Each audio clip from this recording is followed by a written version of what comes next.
നീ ഒരു പൊതിച്ചോറും എടുക്കേണം അതിന് കൂടെ എന്റെ നാത്തയും എടുത്തിടേണല്ലോ ഇതെല്ലാം എന്റെ വണ്ടിയിൽ കയറുമല്ല ചായ വണ്ടി പുറപ്പെട്ട പുറത്തുനിന്ന് അഞ്ചാളെ എടുക്കണം എല്ലാരെയും എടുത്തിട്ട് ദുബായിൽ പോകണമല്ലോ അവിടെ പോയിട്ട് വാട്ടപ്പൊറൊട്ടിക്കാൻ തുടങ്ങുമല്ലോ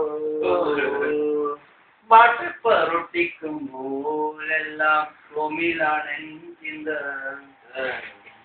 ചായൻ ഒക്കെ ചെയ്യുന്നു അറിയില്ലെങ്കിലും ഞാൻ ചിന്തിച്ചു അവരുണ്ടോ പോയി എന്ന് ചിന്തിച്ച് ഞാനും സമാധാനിക്കുന്നു ഉച്ചക്ക് ഒരു അന്നമെടുത്ത് വായിൽ വെക്കുമ്പോ ഞാനും ചിന്തിച്ചു എന്റെ റൂമിലെ എന്റെ അവനുമെടുത്ത് വായിലൊരു മുള് വെക്കുന്നു അറിയില്ല എങ്കിലും വ്യാഴാഴ്ച വന്നെത്തിടുമ്പോൾ 103-നുള്ളിലൊരു മിസ്കോള് പോയിരുന്നു നമ്മുടെ കള്ളുകാരനെ തീയടിപ്പിച്ചാലും അവന്റെ അനിയൻ കീയെ നമുക്ക് കൊണ്ടുവരാനായി സന്നദ്ധനായി പോലുണ്ടെന്ന് പകരേട്ടൻ എന്നോട് പറഞ്ഞല്ലോ ചായ സന്തോഷമായല്ലോ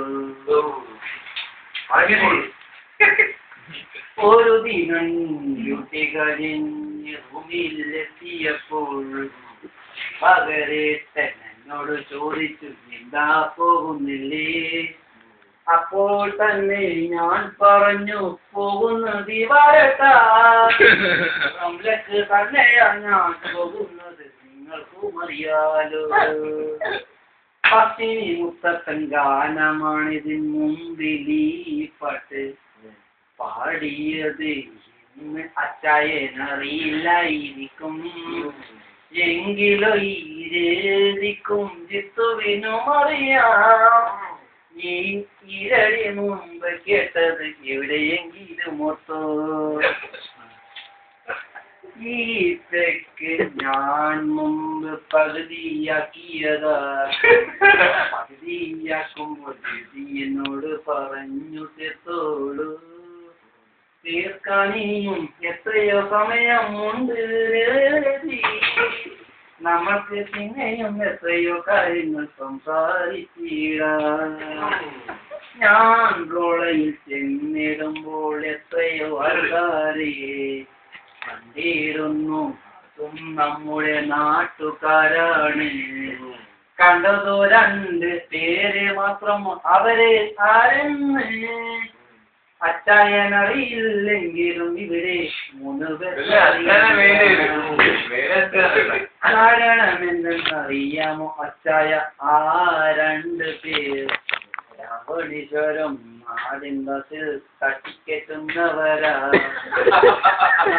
നാട്ടിലെ വന്നെത്തേടുന്ന ദേവിപ്രസാദം ബസ്സിൻ കണ്ടക്ടറും ക്ലീനറുമാണ് അവരെന്നറിഞ്ഞിടുക ആരെന്നറിയാമോ ക്ലീനർ എന്ന് ജിത്തുവിനോട് ഞാനിപ്പോ ചോദിച്ചിരട്ടെ നിങ്ങൾക്ക് രഘുവേട്ടനെ അറിയൂ അറിയുമെന്ന് ജിത്തു ഇപ്പോൾ എന്നോട് മൊഴിഞ്ഞല്ലോ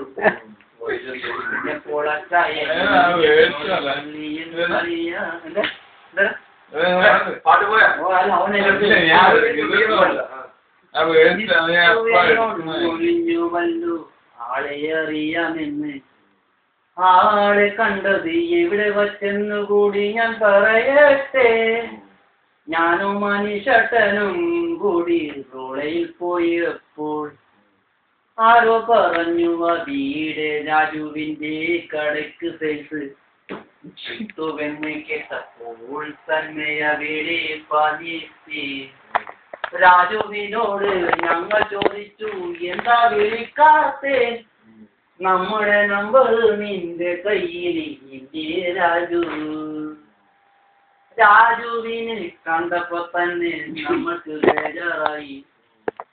കട പൂട്ടുവാൻ തുടങ്ങുകയാണെന്ന് ഞങ്ങൾക്ക് മനസ്സിലായതും ഞങ്ങളവിടുന്ന് വലിയ നോക്കിയല്ലോ. എന്നാലോ അച്ചായ വെടിയാൻ നമ്മൾക്ക് മനസ്സു വന്നില്ല. കാരണം എന്തെന്നറിയാമോ? പണി വിട്ടാലും അവന് വേറൊരു പണി വേണമല്ലോ. അതങ്ങ് രാവണീശ്വരമല്ല, ഇവിടെ യുഎഇയിലാണ്. ജോലി കൊടുക്കാൻ നമ്മളാരെങ്കിലും തുനിഞ്ഞിറങ്ങാൻ സമയമില്ലല്ലോ. സമയമുണ്ടെങ്കിലും ഞാൻ 7 മാസമേ ജോലി കാണൂ എന്ന് രാജുവേട്ടനറിയില്ലല്ലോ. രാജുവേട്ടന് അറിയില്ലെങ്കിലും അനീഷേട്ടനറിയാം. അനീഷേട്ടനും ഞാനും മിണ്ടാതെ അവിടുന്ന് പോരുന്നല്ലോ. നേരെ വന്നത് ഈ പച്ച ബിൽഡിംഗ് 103 അടിച്ചുവല്ലോ. പട്ടാമി സ്കൂളിൽ എടുത്തതപ്പുറം ആരെന്നറിയാമോ? നമ്മുടെ കുട്ടനല്ലോ. കുട്ടൻ പറഞ്ഞു അവിടെ ഒരു മാക്കൻഡോസ് വെച്ചിട്ടുണ്ട്. ഞാൻ പറഞ്ഞു അത് പ്രശ്നമാക്കണ്ട കുട്ട, നീ ഒന്നുകൂടെ വീട്. പ്രശ്നമില്ലാതെ നമ്മൾക്കാണ്, നമ്മൾ വിട്ടല്ലോ. അപ്പുറത്തെ റൂമിന്ന് നമ്മളെല്ലാരും കൂടി അത് അടിച്ചല്ലോ. അടിക്കുന്ന നേരത്ത് കമ്പനിക്ക് വേണ്ടി ഇവനെയും പിടിച്ചു. അവൻ വന്ന് അവിടെ വന്നവരെയും അടിച്ചോന്ന്. എനിക്കറിയില്ലെങ്കിൽ അവൻ ഇവര് ഇരിപ്പുണ്ടല്ലോ. ചായ എന്താ ചായ നിങ്ങൾ ചിരിക്കുന്നത്? എന്താ നിങ്ങളും ചിരിക്കണ്ട, ഇനിയും മടിച്ചെന്ന് കിടന്നുറങ്ങാൻ നോക്ക്. നാളെ രാവിലെ നമ്മൾക്ക് ഡ്യൂട്ടിയില്ലതല്ലേ. എനിക്ക് 5 മണിക്ക് എഴുന്നേൽക്കണം, ഓർമ്മയുണ്ട് എനിക്ക്. ഞാൻ അലാറം നേരത്തെ വെച്ചുവല്ലോ, 5 മണിക്ക് തന്നെയാണ്. എന്നാലും പ്രശ്നമില്ല, എനിക്കൊരു പെട്ടി ആരെങ്കിലും